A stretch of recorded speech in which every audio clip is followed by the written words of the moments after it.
Don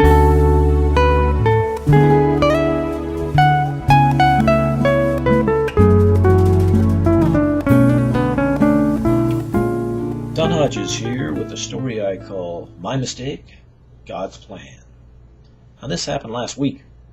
Finally get a recent story. And on Saturday, my sister called me, who lives up in Prescott, Arizona, and said, hey, Mom's in the hospital. She had a lot of pain in her shoulder and her left hand was going numb and she had some heart problems. And so she called 911 and they took her to the hospital. My mom's like 76. And so my sister that lives in Prescott went to meet her at the hospital, and then my other sister that lives down here in Phoenix also went up there, drove up there to be with her. And so I had talked to her a couple of times. What was happening was they did a CAT scan of her heart, and everything looked okay, but she was still having chest pain, so they just wanted to play it safe and keep her in the hospital overnight, put her on a heart monitor, and just were monitoring her meds and stuff, because they really wanted to see what was going on before they released her. Well, my sister called and had given me a phone number for a direct line into her room.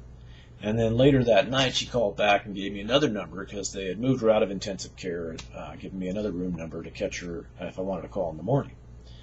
Well, so Sunday morning, I'm sitting at the computer, and my wife says to me, hey, why don't you give your mom a call? And I'm thinking, yeah, good idea.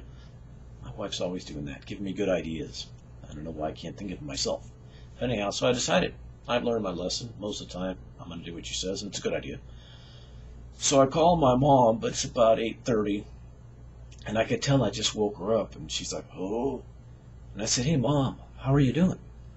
Pretty good, except they don't know why my eyes are swollen, and my lips are swelling up. I can barely see.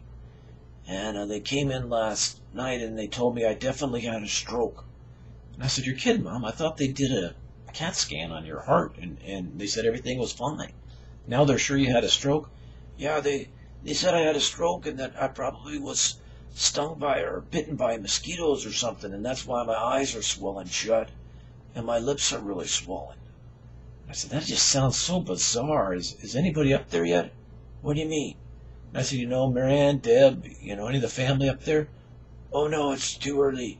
We can't have visitors yet. And so I'm thinking, wait, maybe this isn't my mom.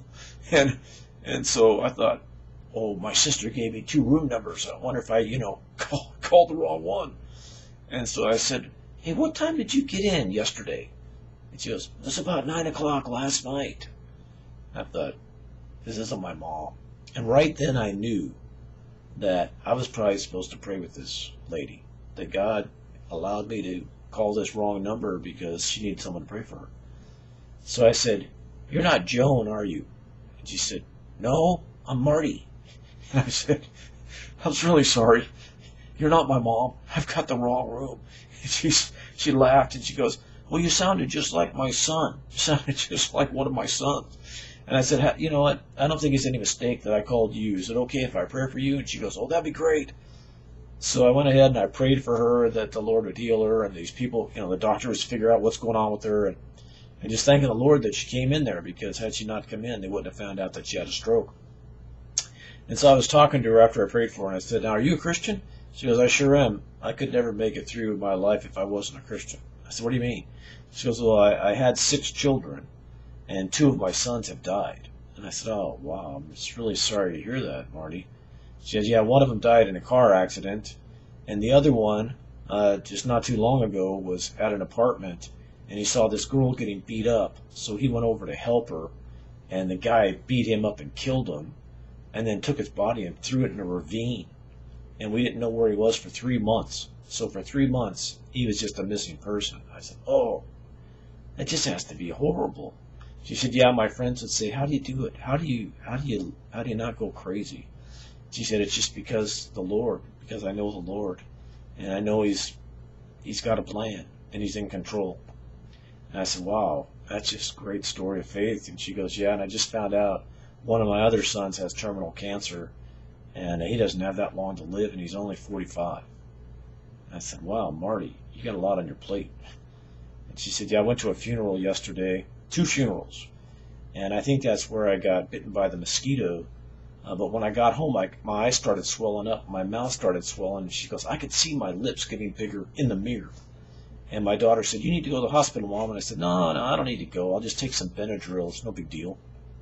And she finally talked her into going. And it was a good thing because when they started testing her, they realized that she had had a stroke. She's real allergic to bee stings. And I don't know what happened with this mosquito or whatever, but she ended up having a stroke, and they were able to give her the medication for a stroke victim. So anyhow, I went to church, and then I called my real mom on the phone. And when I got back, I called this Marty again and just talked to her for a little bit longer. And I said, isn't it funny how God works, you know? Call the wrong room, but just give me a chance to pray for somebody and get to know somebody who I'll see in heaven one day. So it reminded me of Proverbs 3, verse 5 and 6. Trust in the Lord with all your heart. Lean not on your own understanding. In all your ways acknowledge him, and he will direct your paths. Amen. God bless you.